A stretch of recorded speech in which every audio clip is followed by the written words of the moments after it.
You're listening to the B&H Photography Podcast. I'm Jill Waterman, the show's creative producer. I'm also host of our new monthly series, Picturing World Cultures. It's been said that the first generation of immigrants wants to survive, the second wants to assimilate, and the third wants to remember. While this exact timeline is no doubt variable, the general concept has recently turned a fascination with ancestry into an exploding trend. But what happens when exploring one's cultural heritage leads to putting down roots, then building a career documenting the sweeping cultural changes amid the growth of a global superpower? In today's show, we speak with a photographer who's done just that.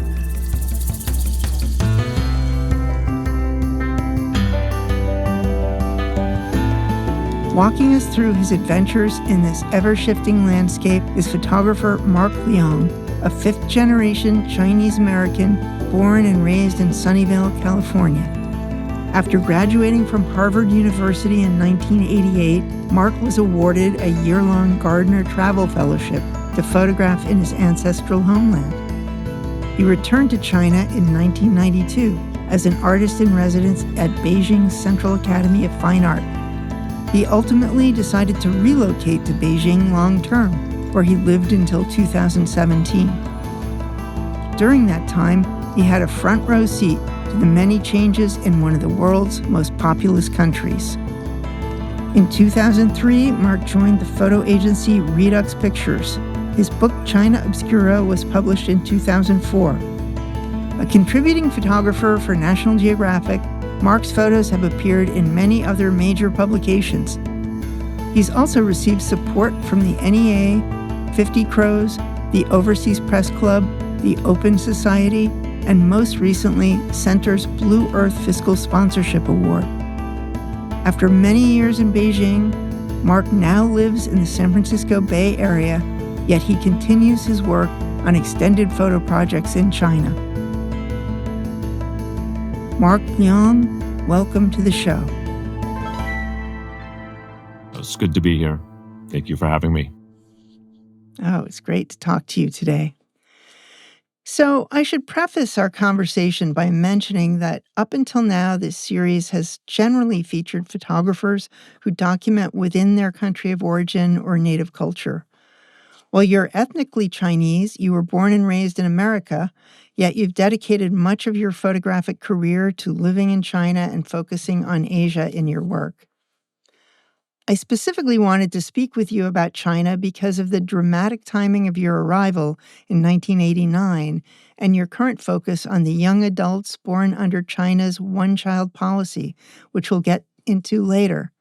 But first, I have to ask, you refer to your heritage as fifth-generation Chinese, which is on your father's side, but your maternal grandfather emigrated to America in the 1920s, making you third generation on your mother's side. What, if anything, does that two-generation difference mean to you? I always talk about myself as fifth generation because I'm proud of the amount of time my family has been in America. It's over 100 years. And just thinking about the historical things they were involved in, like the building of the railroad, and then like having been here before the China Exclusion Act, that's kind of interesting for me to understand their part in what went on in California and what went on in the American West. And then it's interesting because my kids who are in their teens and 20s, they actually go the other way because I was trying to assimilate into suburban life in California, which was mostly white at the time when I was growing up. And they are more interested in their identity as something different and something unique. And so for them, Chinese is more important. So they would emphasize that side of their family.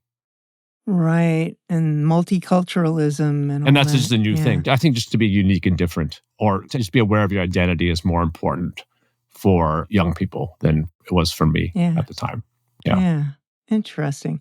So you have childhood memories of your maternal grandfather's visits to California, which you wrote about in your book, China Obscura. What did this tangible connection to your family's Chinese heritage mean to you as you were a young kid growing up in mid-century American culture?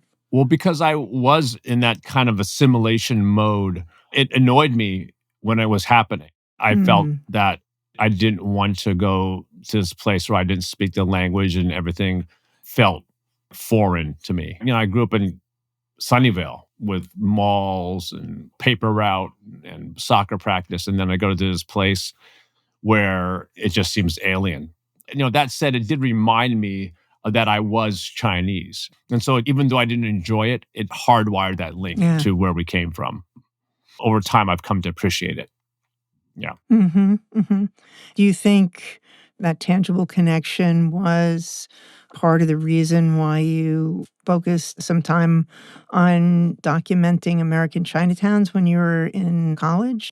Yeah, absolutely. Because I thought this was a strange place. And it was a visual place. There's also that aspect. There was a visual part of my life and who I was. And I did realize that to enrich my current experience at the time, I should understand who I could have been.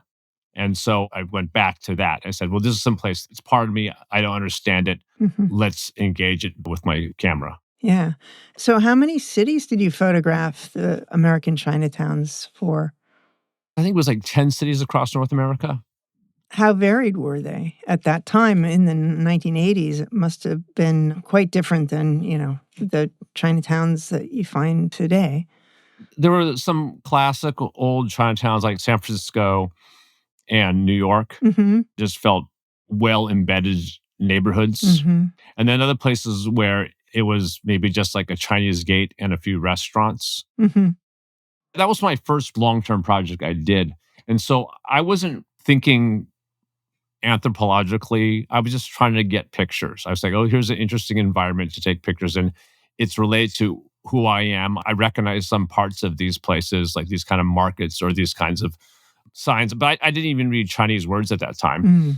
I was just kind of experiencing it, just going out there, walking the streets, not really making contact with the people. It was kind of intimidating. It's the first project I had done. That's sort of where everybody starts is a little bit, hesitant but was that project part of the reason you got the travel grant to go to China? Yeah, absolutely. Mm. And also, that was part of my proposal Mm. when I applied for the grant to go to actual China. I said, well, this is my first step because it was. It was like the opposite of immigration into America. Chinatown for people coming to America is a place people stop off on the way to moving out, spreading themselves around different parts of the Mhm. country.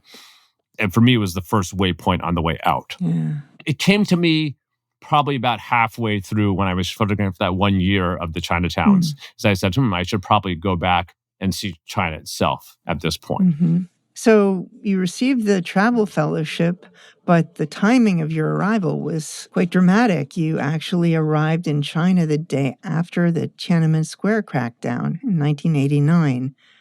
And that was such a historic moment globally. Did it feel at all like you were starting your documentation from ground zero because of the consequences of that event? I felt the vent and I felt the kind of cloud it had over China and what I was photographing. It seemed to be a very down time, especially when I went to cities in China. Mm.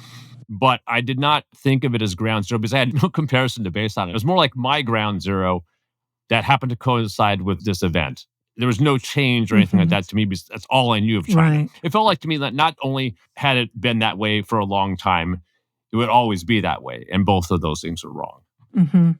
So, as we mentioned, you're ethnically Chinese, but you describe yourself as an outsider who came with a preconceived notion of Chinese people as a monolithic block of conformity. How did you go about shedding those preconceptions in your early days there? I guess I kind of bought into the Western feeling that Asians and Chinese were all very similar. Even though I knew better, Mhm. when I first got there, my language was not great. It's still not great, Mhm. but my language was very, very poor in terms of speaking Chinese. And so I would just look at people. I was like, wow, there's so much variety in this crowd of people. because I'm a photographer. I'm looking at their faces and thinking, how am I going to photograph them? Saying, oh, this is different. This is different. All these people are so different. And then as I started learning the language and making friends, I found that in the same way that any big group of people has so many different possibilities and characteristics, Hmm. it's just a matter of getting to know people, I think. Yeah, yeah. So in that early time that you were there, you made a visit to your grandfather's native village. When exactly was that, and how significant was it in shaping your outlook? The first time I went was during my first year-long trip to China in 1990, Hmm. and that was for Chinese New Year, because that's kind of a traditional time to go back. Exactly, yeah. I had an uncle in Chicago, and he still had contact with the village. So he wrote like a letter for me, and it felt like a ceremonial letter because it was written on red paper and it was written vertically in Chinese characters. And I kept it like in a Ziploc bag, and I showed it to a bunch of guys on motorcycles because in those days that was a taxi. One of the guys said, "Oh, I know where that village is," because I think it said on the note, "I am the son of my grandfather, and I want to go to this village." That was my intro letter to the village. So when I got there, it was cool because once I showed this letter, I was welcomed like I had always been there. I was like a returning brother. Mm, I barely spoke the language. And I certainly didn't speak the local dialect. Like I was learning Mandarin and they were speaking the Toisan dialect. So I had to speak with one of the younger people there, mhm, like my cousin who spoke Mandarin. mm, Later on during the trip, we went on bicycles like a mile away from our village to another village. And then my cousin brought me into this kind of dark, dusty house. And there was this old woman there, and my eyes are adjusting to the darkness in the room. And I look on the wall, all these photos, and one of them was my uncle in Chicago. It was not really my close uncle, but there were also pictures of my aunts and cousins who were very close, also from Chicago. And there's all these snapshots of these people. This old woman who I have no idea who she is, sitting in the corner, and then the wall is covered with people I know. mhm. I thought, oh, this is, I guess, where we come from. Like this physical evidence that I belonged. Right, right. And there was mail correspondence. Yeah, exactly. Later on, I saw those kind of address labels because they couldn't write English. So they would send back address labels from America. Oh, that's cool. Yeah. Huh. So, what kind of effects did the fact that you didn't speak Chinese at first have on your access and your ability to photograph? Well, when I first went back, I was mostly shooting on the street. Access was not a big deal.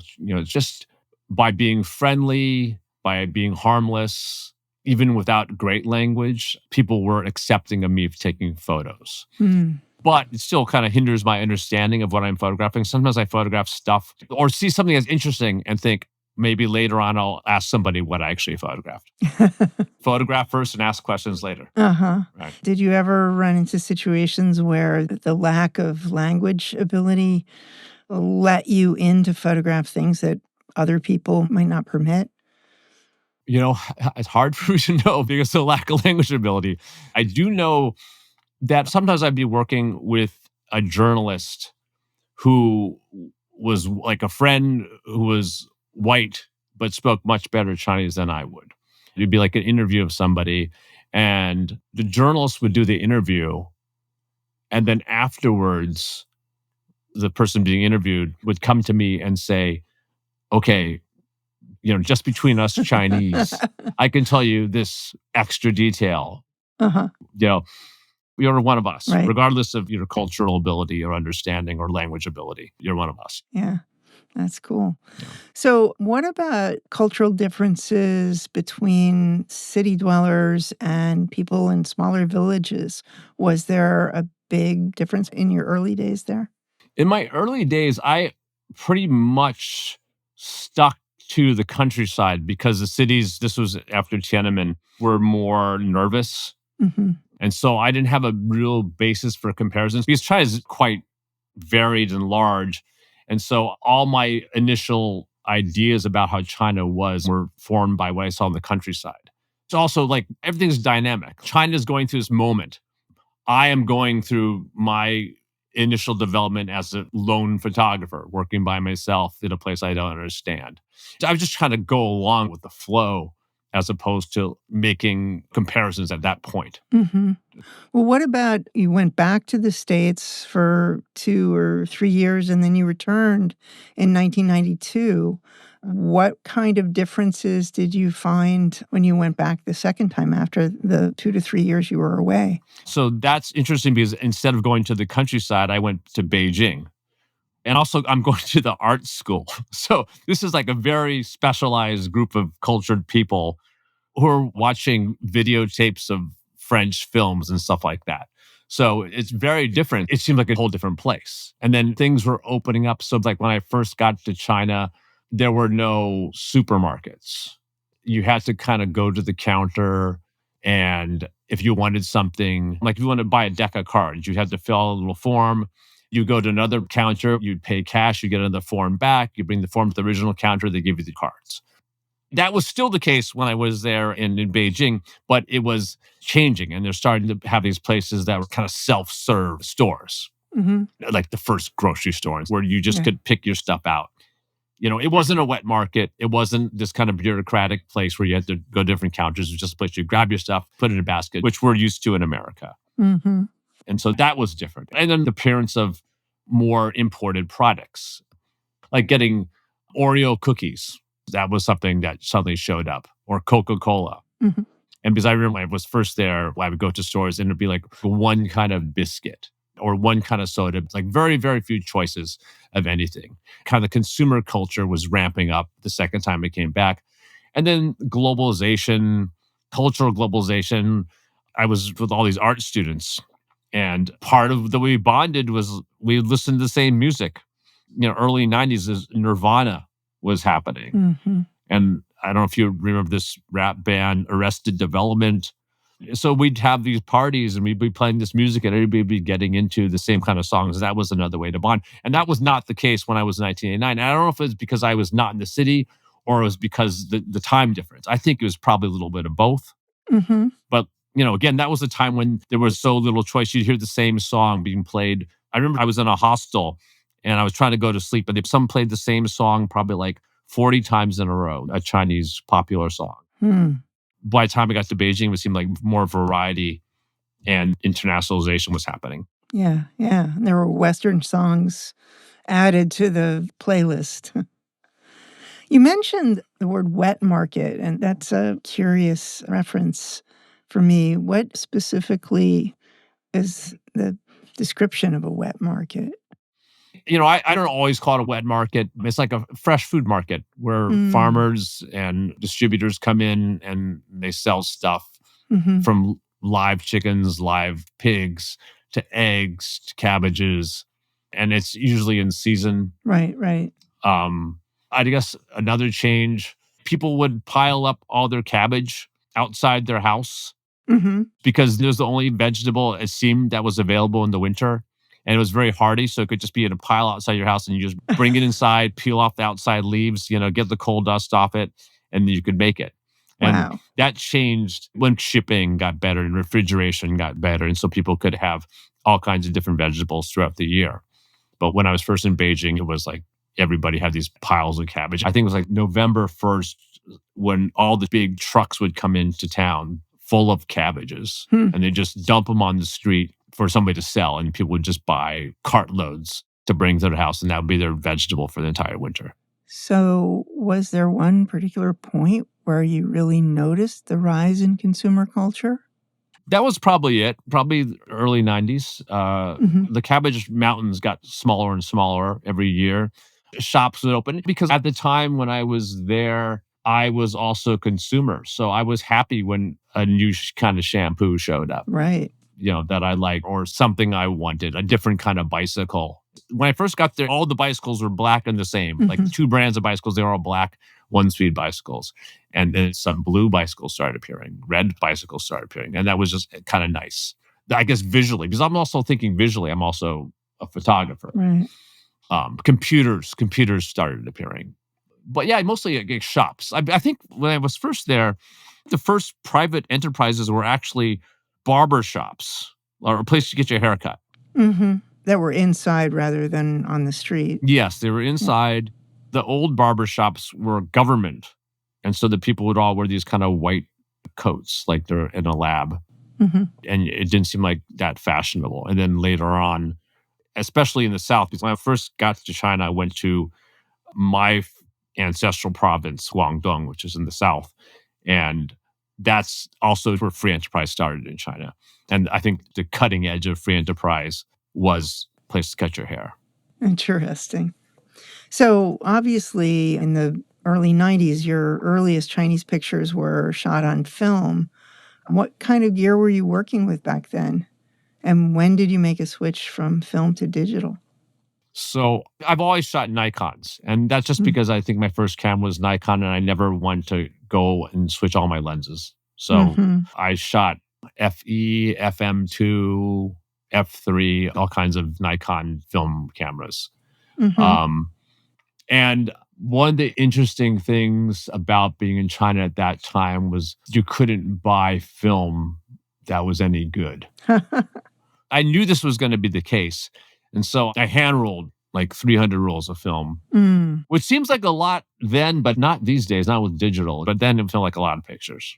Right. I think I was shooting T-Max 400 and T-Max 3200. And so I hand rolled all my T-Max 400. I don't think I hand rolled the 3200. And I just carried it across the border. Mm. And that was also freaky for the border guards because they'd never seen somebody carry so much film. They said, "You must be a spy." Right. They said, "There's no way you can use all this film." I remember I had the big bag of film and maybe 100 rolls because I would go back to Hong Kong every so often to re-up my supply of stuff Mm. because Hong Kong was close to the border of Guangdong.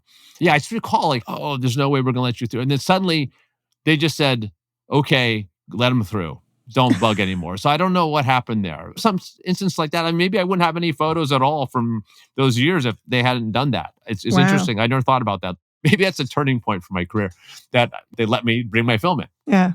which is pretty interesting. The thing about that also, I didn't develop it for the whole year and a half. How long my first trip to China was. I didn't develop the whole time. I could have had a scratch. I could have had a light leak. I could have had all kinds of problems. And I guess got lucky. Mhm. The whole batch of film, I think I lost one roll. Wow. And then I was talking about how like the Chinese film was no good at the time because I remember like one roll I had shot with Chinese film because I was like, oh, I'm going to try to conserve my Kodak film and use this Chinese film. I liked the pictures, but the grain was like little bubbles. But I found that after the fact because I just brought it all back to a darkroom in America and souped it all myself. But I was storing some in these fairly humid environments. So I'm amazed that I made it through. Yeah, that'd be terrifying right now if I did that. That's one, I guess, the advantage of digital, Yeah. which I guess was your second question when I switched to digital. Yeah, Yeah. probably around 2004. Mm. Digital was around before that, but I thought it would look terrible. I was kind of waiting because I had heard that Nikon was coming out with the D2X, and I was waiting for that camera to come Mm. out. But then I got an assignment. I think it was to shoot a so-called digital toothbrush. And for some reason, I needed a digital camera, maybe because they wanted it faster. Mm. And so I got this, I think a D70, which is pretty low, like a 6 megapixel camera. Mhm. And then like 2 months later, the D2X comes out. But yeah, Interesting. What are you shooting with today? I've got a Nikon Z7 II, which is not Mm. the top end camera, but it's good. It's better than anything I used before. Mhm. And it's nice to have a lighter camera. Yeah. Has there ever been any Chinese cameras or lenses that you've used that you were impressed by? I don't think I've ever even used one. I think I've held Mm. one. I think there were some knockoffs of maybe like the Zeiss twin lens reflex cameras. Mhm. There's a company, what, Seagull or something? There's some different companies that made this. They're cool to look at, but I wouldn't use them. Yeah. Yeah.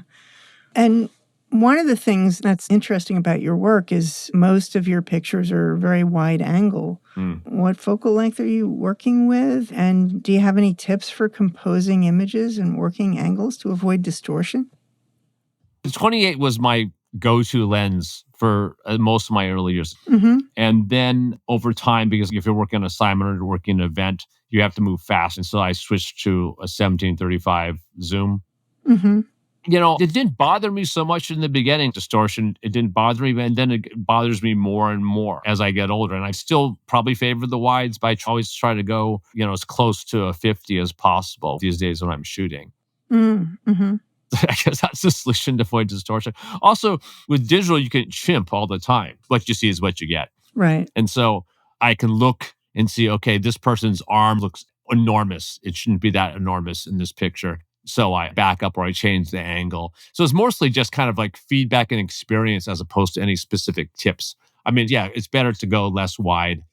It's something that does bother me though, like when I look at students' work, the students are always shooting with their phones Yeah. and they're shooting vertically with a point 0.5 on an iPhone, which sometimes it works.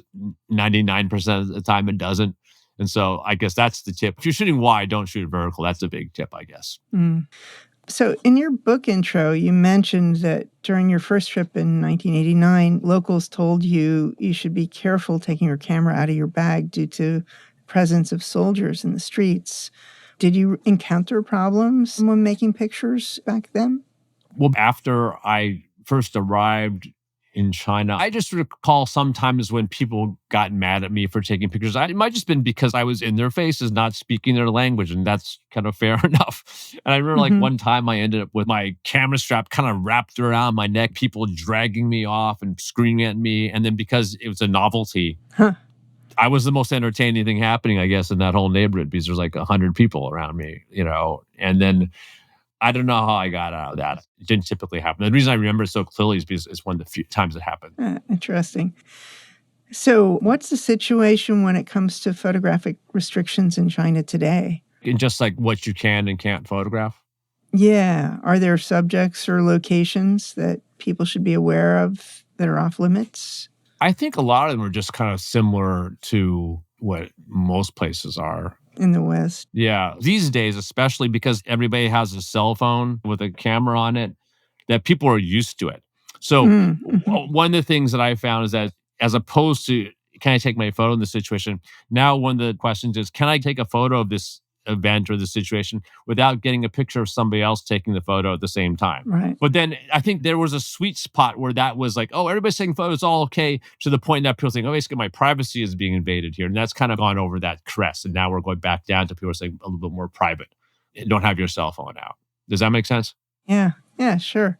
Yeah. That happens here, I think, too, but also happens in China. Would you say it's like the situation where if a crowd of people sees one person photographing, they're going to follow suit?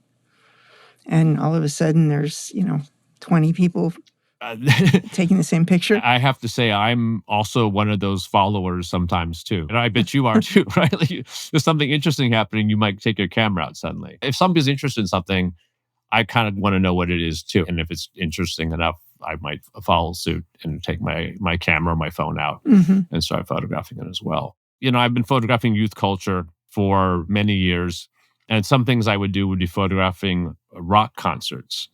Mm-hmm. And in America, if you were photographing like a club show where a band's playing, you don't get up on the stage and start photographing in the singer's face. You don't do that. And I saw that happen a lot in China. Some photographer would be standing the whole time for like a 5-minute song right up there. So you're watching the back of the photographer's head. So that shows like there are certain things that are much more open, right? That was early on when it was kind of a novelty, and now it's less so. Interesting. Yeah, I don't know if that happens now. I've saw that a lot. And I was like, yeah, I'm trying to take Yeah. a picture and I don't want this other photographer in the picture. Getting in the way. Yeah, Yeah. What about cultural sensitivities when it comes to photographing people? Are there any rules of etiquette to consider? Not much different from the West. Mm-hmm. There aren't spiritual beliefs about the camera, about taking pictures. Right. I think privacy is the stronger element. To be honest, when I started photographing in China, I did not necessarily get permission from people. I was just street shooting. Mm-hmm. And I would be more careful about that now. Partially because I've changed as a photographer, but also I think that people's awareness of their image is also changed. That could just end up somewhere that they don't want to end up. Yeah. So do you have a favorite region in China for making pictures based on either the hospitality of the people or the beauty of the landscape? I think the hospitality of the people is pretty good across China. I think partially because I first went there, I like the southwest part of China.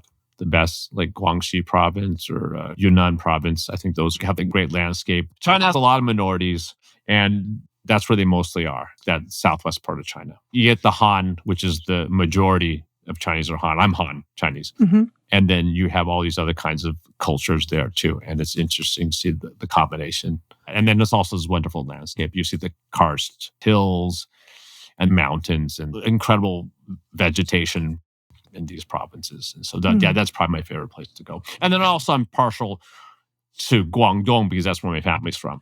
Right. Well, I think it's a good time for us to take a short break. When we return, we'll continue our conversation with Mark Leong about the people and culture of China. Stay tuned.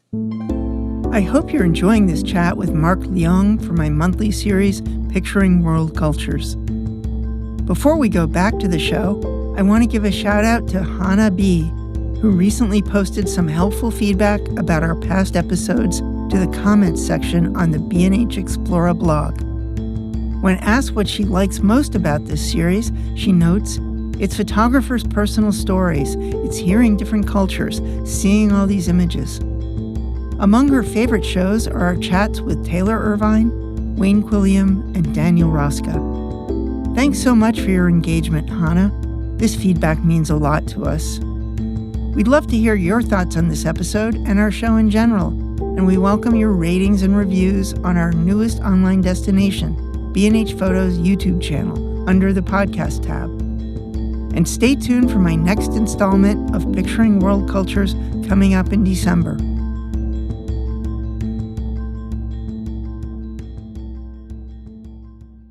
Okay. We are back, and we're speaking with photographer Mark Leong about his documentation in China and his long-term project on China's youth culture. So, Mark, let's dive into your project, which is titled Coming of Age, China's Post-90s Generation, to document young adults born under China's one-child policy. But before we launch into your observations about this generation as they've reached adulthood, can you set the scene with some general background on this policy? So China, for many years, was the most populous country in the world. In the 70s, it was reaching 1 billion people. It's surpassed that since then. And so there was worries of overpopulation and the ability to support that many people in China. So the government instituted this one-child policy where families could only have one kid. If you had twins, you're allowed to keep both, but otherwise you have one birth. And if you didn't comply, the child would not be registered, so couldn't go to school, probably couldn't go to the hospital. The parents would have fines, might not be able to hold public office. So there's a bunch of different penalties for having more than one child. You started photographing young people in China well before 2018. What were your early impressions of the connection between parents and their little emperors as the single-child generation came to be known? They're called that because they're the rulers of their family. And with one set of parents and two sets of grandparents for this one kid, they have 6 adults catering to them. And so they were thought of as these little rulers. And while I did see a sense of entitlement with all these people supporting them, just kind of this feeling that they were the center of the world in each of their families, I did a story about teenagers and middle schoolers, these so-called little emperors. And I talked to them, I guess it's late 90s, early 2000s. A lot of Chinese kids were also like highly educated in speaking English because everybody has learned English now in China because it's the international language. And I was just really impressed how together and sophisticated they were and forward-thinking they were. And yes, there was a sense of entitlement, but no more than my own kids, for example. It wasn't obnoxious. It was just very curious and interested and engaged. That's why I like this generation so much, because I feel, oh, this is China. If all these people were like these great kids, China's future looks really bright. Interesting. So how closely connected are your pictures of the post-90s generation to your assignment work? It started out as kind of like a seed assignment with National Geographic, but then because I stopped photographing during the pandemic, that just stopped.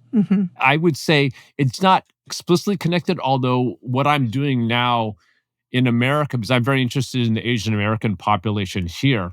It's not the same project, but it does connect to stuff I'm doing where I'm looking at parts of the Asian American experience, especially among young people here.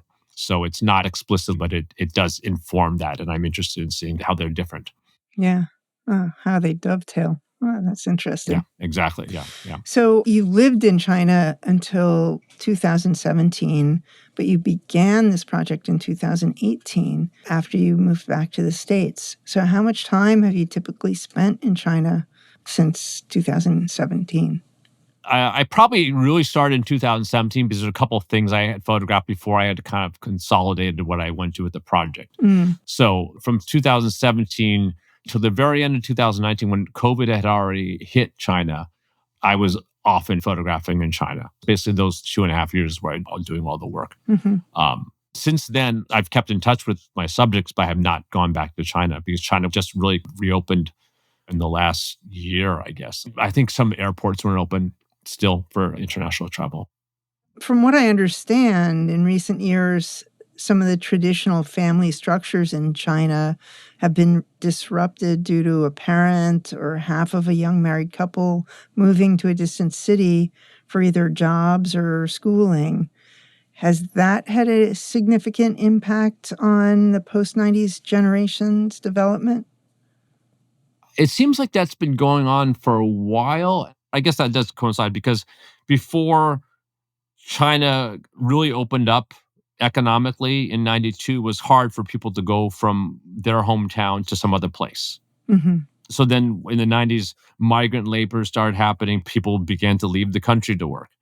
But I think what would happen is that they would often leave the kids with the grandparents. Or if they're in a village, there'd be like some groups of people to take care of the kids while everybody was gone working at the construction site 2 provinces over. Right, right. So I would think so, but more like a guess, right? I guess I do know people who are closer with their grandparents than their own parents by a lot. Interesting. Yeah, that's certainly an effect. And what that means long term, I'm not too sure. Yeah, yeah. Do you know of families who had multiple children during the one child policy? Well, I was just speaking with a Chinese friend who was in a family during the one child policy, post 90s, and she was born in 1996. And she had siblings born in 1995 and 1998. So there's a 3-kid family.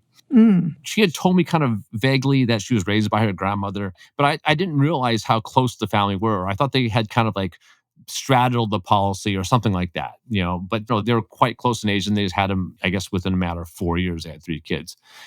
And so I asked her how they did it. And she said that, well, basically, they were from Fujian province and their mother went out of the province to have the kids. And she mhm, didn't have them in the hospital. There's 2 girls she did not have in the hospital. So secret pregnancy delivered by a midwife, not in the hospital, not registered. mhm, One daughter went to the paternal grandfather and one daughter went to the maternal grandparents. So they're hidden mm, for like 5, 6 years. And then when the third kid is born, 2 years after the second daughter, it's a boy. And they keep him. And he's born in a hospital. mm, And mhm, so he's got it's called the hukou, which means like your local registration, mhm, which is attached mhm, to where you're born. They initially don't have the hukou. They're not registered. So her father, in order to register him, found loopholes by paying off officials mhm, to get registered so her and her sister would be able to go to school. Ultimately, they all moved to another province and they all finally, when my friend was 6 years old, the whole family got together. mm. But it was interesting because she's also talks about now how she's closer to her cousins Huh, than she is to her brother and sister because those bonding years when you're 4 or 5, 6 years old did not happen. And she feels that's part of it. interesting. Yeah. And yeah, probably there was some trepidation about connecting with her siblings. Or her parents.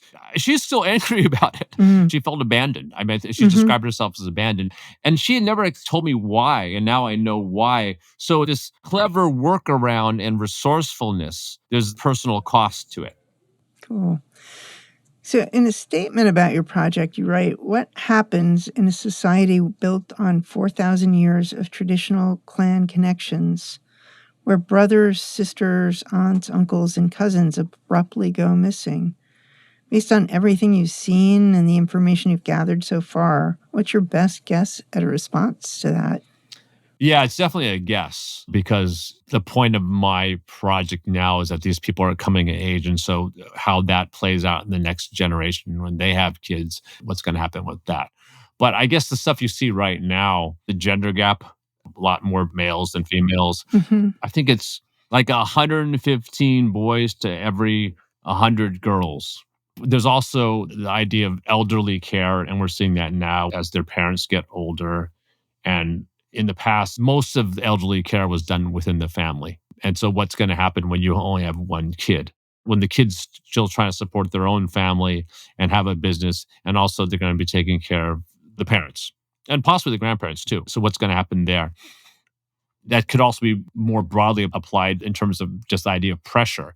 This is something happening now. I talked to some young people I know, this one child generation, and they're talking about how if the parents have dreams, like they want their kid to be an engineer and they have three kids, well, then only one kid has to be an engineer and they're all good, right?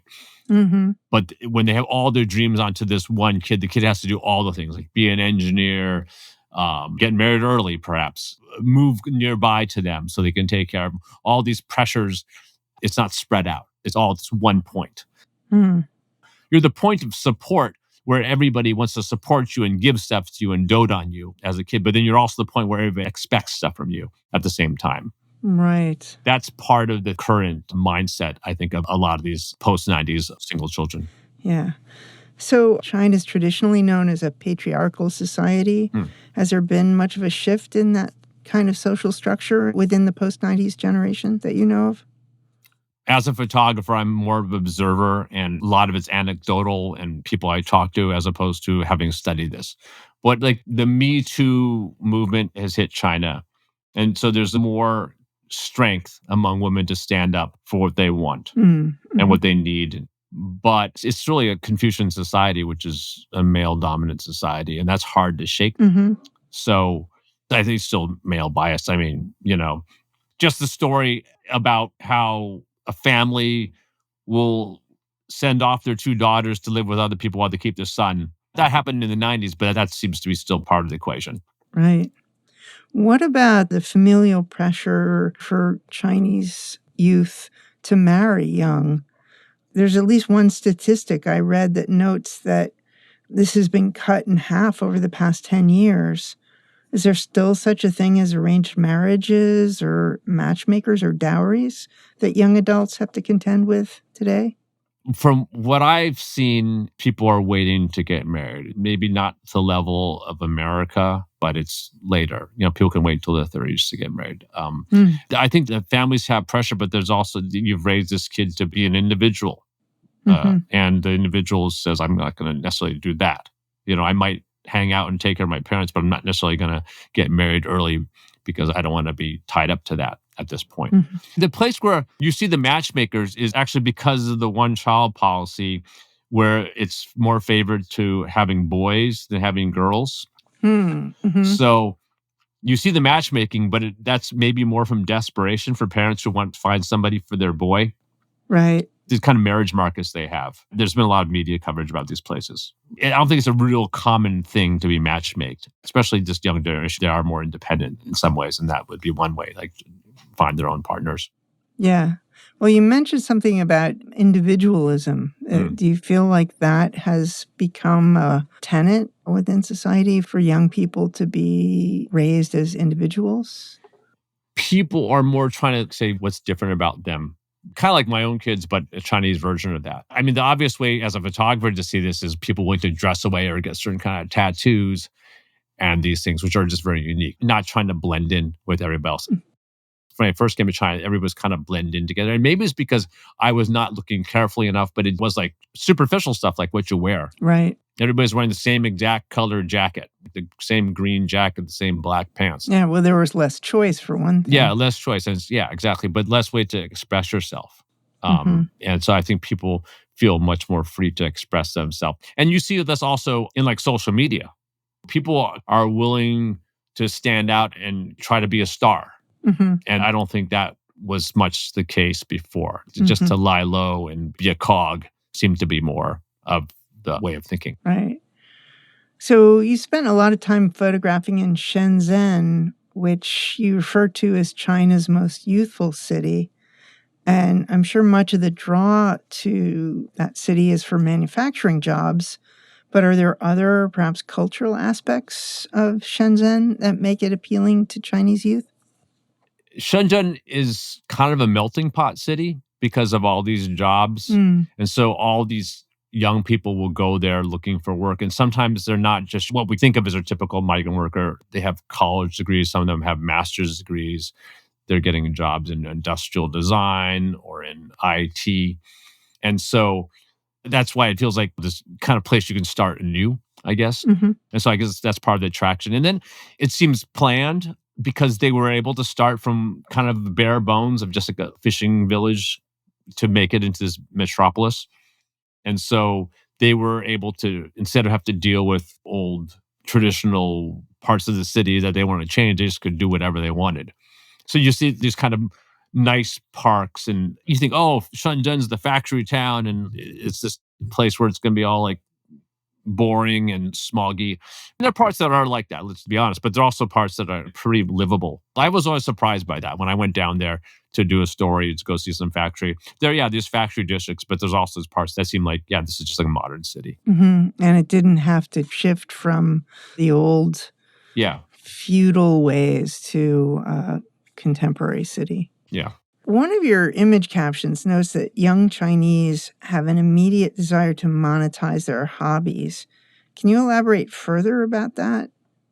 Yeah, I don't think all of them do, but I just noticed in certain situations. I guess the first time it really struck me and I kind of thought about it was when I was in some place where there was mountain bike tours. And I signed up to rent a mountain bike, and the person who was running it, I said, "Oh, this is cool. Like, when did your business start?" And they're like, "We were here last fall, and we really enjoyed mountain biking, and we decided we are going to open this company." It was just like in a matter of a few months, they opened a company, something that they started learning to themselves. Uh-huh. So that's the first time I saw it. Then I've seen it after with like rock climbing or like guitar shops. I think the picture you're mentioning is like a vape shop. And so, yeah, these people learn to blow smoke rings. And I think because when a young Chinese person is interested in a hobby, it might not be the easiest thing to get the gear you need for that hobby. So once you develop the channels to get that gear, you may realize that there's a empty spot in the marketplace Mm, for this thing that you can provide and you know how to do because you've done it for yourself. And so why not make money and help other people like you? And you're also aware of the community of people who want to do this thing, right, whatever it right. is, rock climbing, vaping, because I think China from the 90s onwards, there's a lot of stuff that existed in other parts of the world that people really wanted to have, but it wasn't quite there yet. And so people said, hey, I can do that. I mean, I think that's how like lots of the Chinese IT industry started. It's like, okay, there are these, YouTube or whatever, and let's just do our version of that. And so I think that's partially what happened there in terms of entrepreneurship.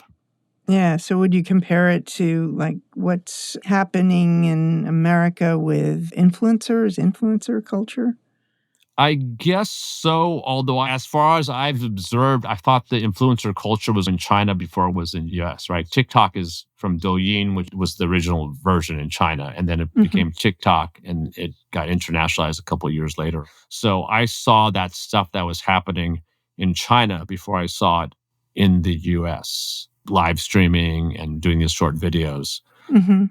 I guess it's similar though, because you do what you love and you monetize it. But I think the monetizing in China is not just like showing people or teaching; it's like selling stuff too. Right. Just something I've observed more than once, like a lot of times, because I'm interested in hobby stuff too. So I want to get some kind of gear of some sort, like coffee making, or getting a coffee grinder. I remember that, and then I found this whole coffee grinding underground in China.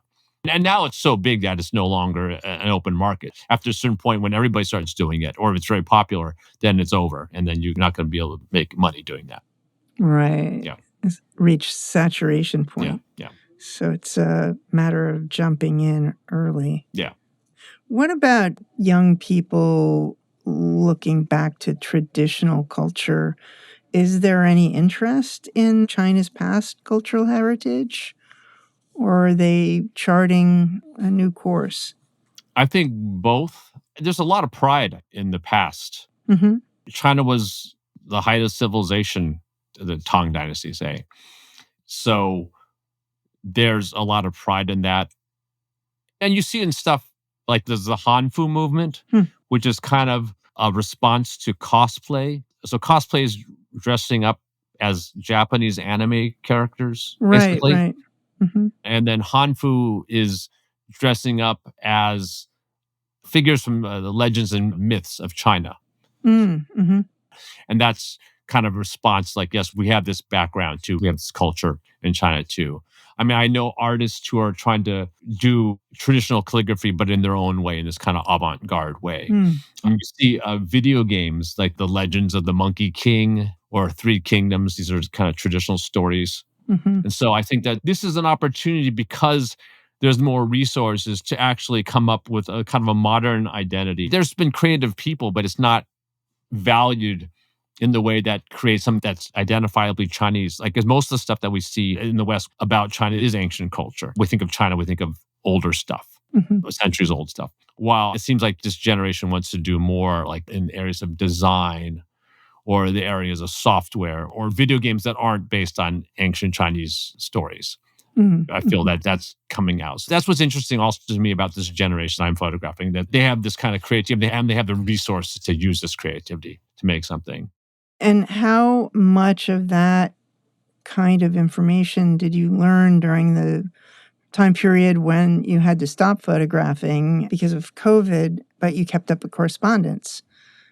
I think a fair amount of that then, but also just talking throughout this whole project, not just during the COVID time, but seeing what people think. Because there's a lot of time just spent just chatting, sitting around, just talking, Hmm. because I'm trying to figure out how to do a photo or what the story is. Why are they involved in these activities? Why do they have this job? What they expect to do? So that kind of stuff comes out when we're talking about their own lives. So, along with photographing these young adults in China, you're leading photo workshops about identity and community with American college students. And you mentioned that you're very interested in looking at Asian American communities. So, based on that, are there any cultural differences that you find between young adults in China and America? There's certainly deep cultural differences, like the Confucian culture, growing up in a socialist society versus growing up in a capitalist society. That said, they're rapidly converging. You talk about the same things now, you Hmm. know. I think there are different circumstances, like the economy, right? A lot of how you feel and your positivity or pessimism is based on your economy. And they're both going these kind of waves, like in America and in China, it's like these kind of waves up and down, like kind of responding to different things. But I feel it's somewhat similar Hmm. to the way people are acting. What influence do you think increasing globalization has on the behaviors and the worldviews of these two groups of young adults? Yeah, because we end up seeing kind of the same stuff, right? Mhm. Listening to the same music, Mm. watching the same movies, reading the same novels. And, there are differences and like certain things can't be seen in different places, but um, it's still more common ground, I think, between Mm. Chinese and American young people. Yeah. Are you doing anything with the students that you're working with in the US to connect them? Not at this time because the current workshop I just finished teaching is not about Asian or Chinese, Mm. Mhm. just more about generally self care. Mhm. So within their lives, we show care for each other and how we heal ourselves and each other in our lives. But I'm interested in doing that. Like we have talked about, and this is at UC Irvine, and we've talked about doing projects which are also kind of bridging between Americans and Chinese. That's going to be very interesting. Yeah. The idea is to have a group of young photographers in America with a group of young photographers in China and having them kind of guide each other through their projects, kind of exchange programs and have different perspectives on the same things. That's on the drawing board. We don't know if that's going Mhm. to happen. Yeah, I think would be very worthwhile, very Yeah. cool.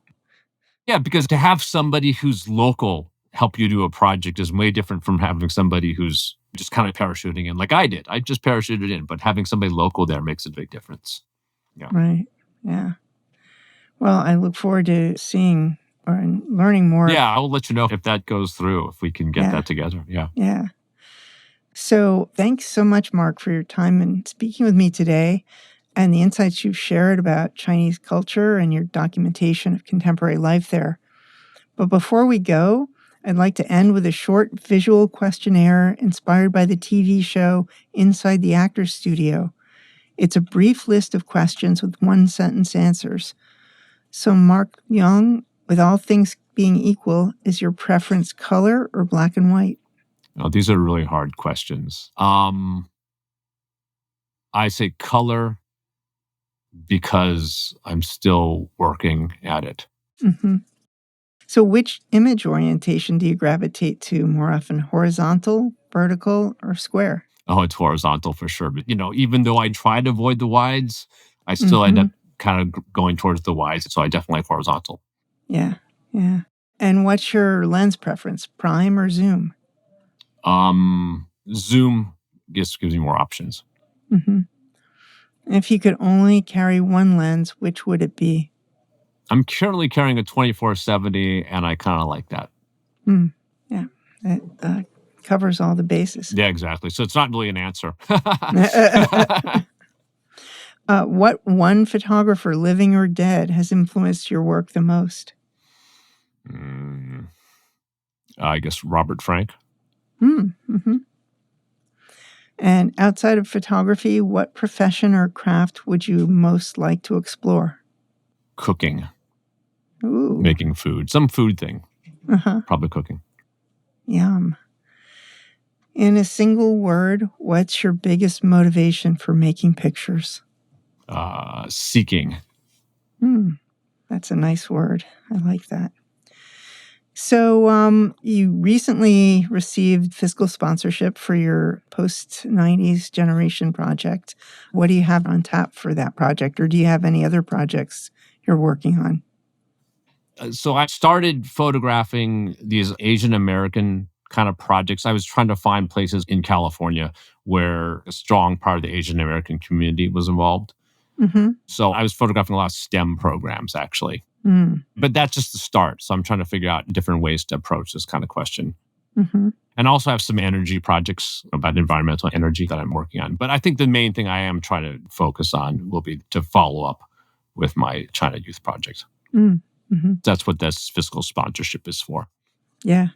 Any plans to go back to China? I'm trying to. Once I can get my budget together, I will go. Yeah. Great. And where can guests find out more about you and your work? There's my website, markleongphotography.com. If you want to see some pictures from the Youth Coming of Age Project, that's centersantafe.org/coming of age. Yeah, and it's a really nice summary and beautiful pictures that you have there. Yeah. So those links will be in our show notes. Okay, great. So Mark Leong, thanks again for joining us today and for your passion for telling authentic stories about Chinese culture. Oh, it's been great. Thank you very much. Yeah, it's been a pleasure to speak with you. And to our listeners, if you enjoyed today's show, we'd love to hear about it. Pull up this episode on Apple Podcasts, Spotify, B&H's YouTube channel, or wherever you get your podcasts, and leave us a comment. While you're there, make sure that subscribe button is clicked for automatic updates about every episode release. You can also find us and drop us a line on the Explora blog, where we post photos from our guests along with the show notes. And if you're a fan of social media, please join us on Facebook at the B&H Photography Podcast group, where you can share your favorite photos and comment about the show. I'm Jill Waterman, the podcast creative producer and host of this series. Episodes are recorded, mixed, and edited by technical producer Mike Weinstein. Theme music for this series is composed by Gabriel Richards, and our executive producer is Richard Stevens. On behalf of us all, thank you so much for listening.